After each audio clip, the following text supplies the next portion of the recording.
To make changes to your eBay shipping policy, you'll need to modify the policy directly from eBay. By clicking on Modify an eLINK, you'll be directed to your eBay account's Business Policies page. Here you can manage various policies such as payment, return, and shipping.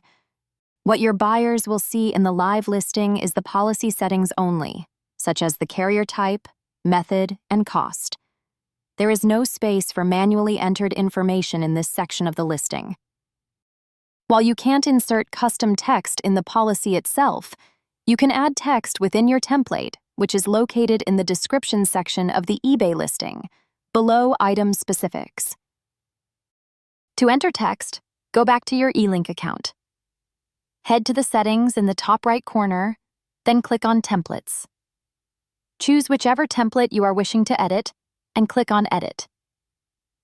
In the Edit section, navigate to Shipping, where you can update your shipping details. After making changes, don't forget to hit Save.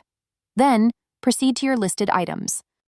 To apply these updates, you'll need to push them through with a revision. Simply select all items, click Revise, and the changes will be updated on eBay.